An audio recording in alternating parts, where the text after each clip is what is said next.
Would you go ahead and introduce yourself and describe your current leadership role? Sure. Starla Halcomb. I'm the CEO and founder of Lead Training, company I started back in 2016. We do a lot of work with the federal government as well as Department of Defense and some industry clients, especially in the first responder community. That's really cool. Would you describe your current management style or leadership style in one sentence? I would say my style is, I've taught, I would say I lean more towards a servant leadership, as well as there's probably somewhat of a democratic um, lens to my style as well, a little bit. Yeah. Would you talk about that a little bit? Sure. Um, I value my employees, so kind of come from the frame of mind that if I do a really good job of taking care of all the folks that are on our team, then they're going to do a really good job of taking care of our client, which is the goal and how we're going to be able to be successful. So Mhm. I really view my role as being one to find the most qualified folks and then be there to support them and give them the resources they need, the support they need, the working environment that they need. I say that because I have different types of folks that work for us, anywhere from someone who's very detail oriented and very structured to some very creative folks that they have very different work styles. And so being able to support them definitely looks different depending on projects and how things are going. You and I have known each other for a long time. I'm curious, like, how your personal values, like, impact how you work and how you supervise others. I think a lot of I treat folks the way I would want to be treated, and so I value and I respect our team, and I don't feel like respect is something they owe me. I want to earn that respect, and so I, in return, respect them as well. And so I feel like that the values that I have of being ethical, making good choices, um, not being worried if decisions I make and things we do would be on the nightly news, that would Yeah. be fine. Um, um, but really just trying to do the very best to take care of the people that work for me so that we can take good care of our clients. And so by doing that, I feel like I treat others the way I'd want to be treated. I don't want to be micromanaged and I don't micromanage them. I set high expectations and then I provide the resources and the guidance and the encouragement for them to be able to reach those goals. How has your leadership style evolved over the years? And how do you see like yourself like growing in your leadership ability kind of going forward? I've definitely moved, I would say early on, and probably not early on when I started this company, but early on in my career as a principal. I was a middle school principal. And so I was probably a lot more democratic, a lot more, maybe even borderline authoritative in my approaches. Being just I was younger and I learned from having leaders that I worked for and then having situations that came up that later on I realized and look back on could have really gone a much better way if I had included the folks that were involved in some of those decisions.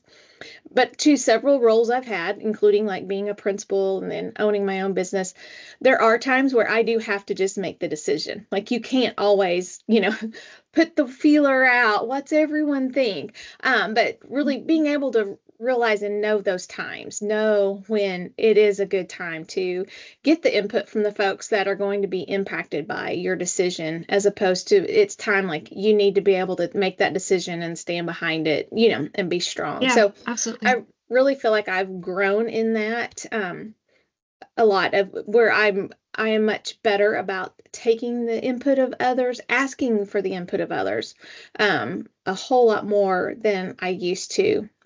But still feeling confident enough at the times when I need to, if I need to be the one to make that decision to do that. Yeah. It's an important balance, I think, to find. Um, when you Absolutely. first started in either this management role or other management roles, how do you build trust and credibility on your team? I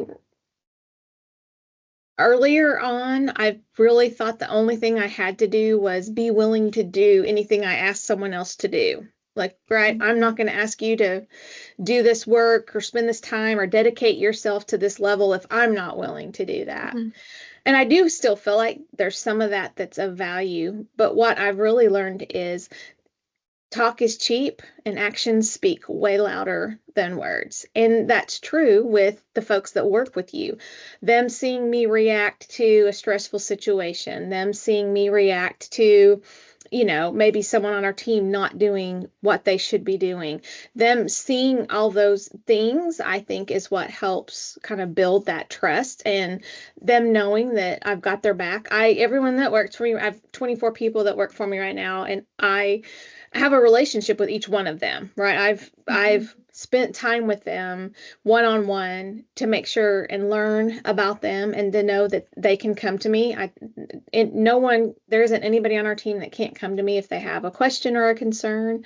And so I think part of that is the trust, and a part of that's being transparent as I can, which I do as often, as I can. That doesn't impede getting work done, right? I can't be calling them every second saying, here's what I just did, but at Yeah. appropriate times, letting folks know what's going on, what situations are, and just being as transparent and upfront as possible.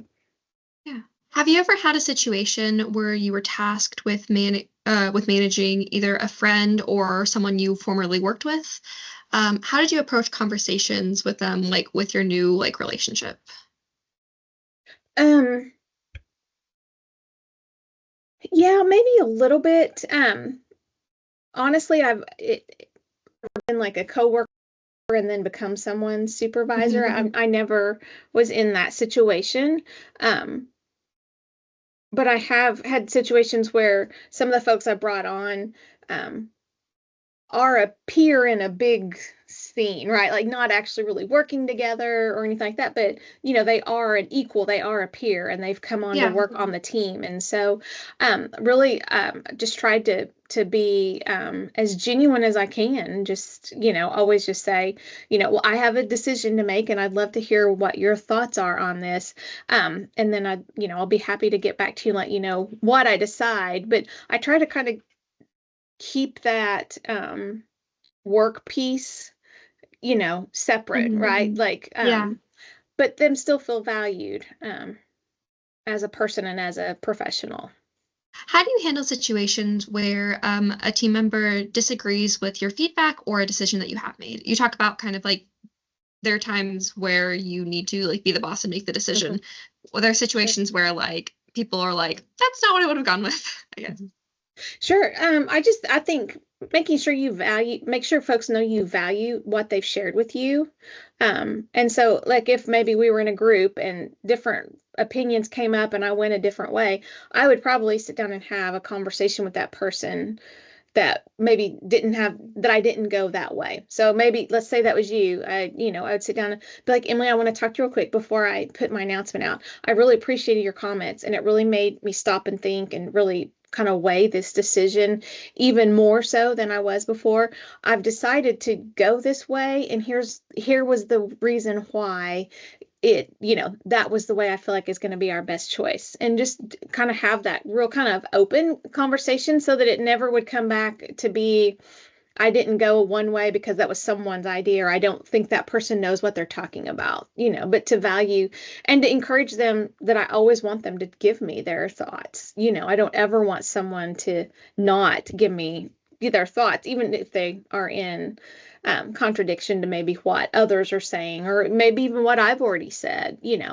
Tell me what you're thinking about. And I'd say too, that's a thing I've learned. You asked me earlier what I've learned. I'd say I've also learned to stop and always make sure I listen and really listen to someone else's idea. Because sometimes I can have an idea in my mind and I hear their idea and I'm like, oh yeah, that's good, but I think we're going to do this. But really stop and give it some value and Yeah. and time thinking about it.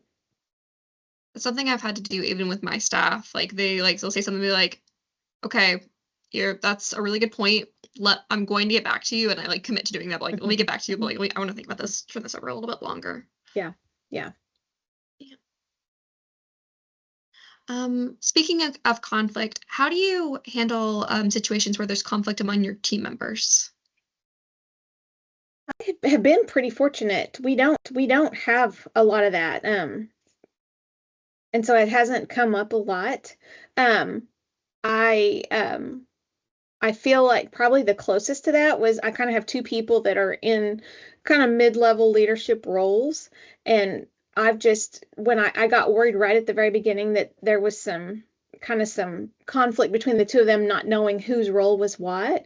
And so I just got us all on a meeting like this because we don't all live in the same state. Yeah. So, and I just said, guys, let's talk about this. I said, I want to first apologize because I'm not sure I've been as clear and as I could be about what everybody's roles are, but I want to make sure and explain that. And I do it with all of them on there so that it's not, I don't ever say it a different way and think I'm saying it the same, but it comes across different, to different people. And so, and that worked out fine for that. I mean, I think they both were like, oh yeah, this really helps. I really appreciate this a lot, So sometimes I feel like me taking and saying, I did not do a good job of explaining this, so I want to do better. And so so that it kind of takes it away from, it almost gives them a reason to have maybe been wondering and kind of having that little bit of a rub, and that it's not really who that person is. And I think it helps heal that work relationship a little bit better as well too.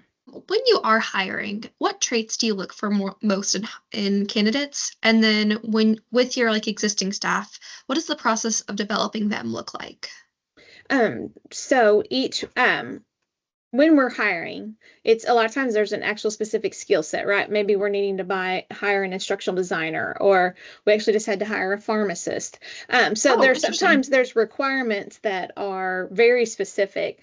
But after that, when we talk, a lot of what I talk to folks about is, are they resilient and flexible, right? A lot of what we do is working to help solve problems for our clients. And we really see ourselves, one of our core values is that we're a solution focused company. We're there to help find solutions and help support our clients with a solution that will work for them. And so making sure that they also have that kind of that ability to not just be so rigid that it's their way or the highway. Like we need folks that can work with a team, rely on a team, can support a client, and can understand sometimes they're going to throw things at us that are not what we saw coming and not what we wanted to hear. But how do we keep our mindset and our frame of mind around, but we're here to help you find a solution. So how can we do that? What are the ways we do that?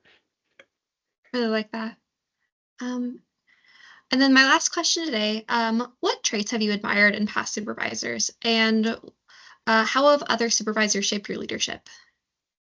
I have had more positives than negatives, but there have been a few that were very helpful in me knowing what I don't want to do. Right? I have had a couple of those. And I would say most of what I learned from the non-ideal options were really the fact of respecting and investing in each person that works for us, giving them a voice, listening to them one-on-one, being respectful, definitely led me away from that real authoritative type leadership role where, it's my way or the highway and I just make all the decisions. Because I've had a few leaders I've worked under that were like that. I would say some of the most inspiring leaders I've worked with were the ones that I feel like I try to emulate some of their characteristics of, tell me what you need to do the job. Here's the job. How can I support you? What do you need so that you can be successful at this job? And then, what are ways you see that we can do this better?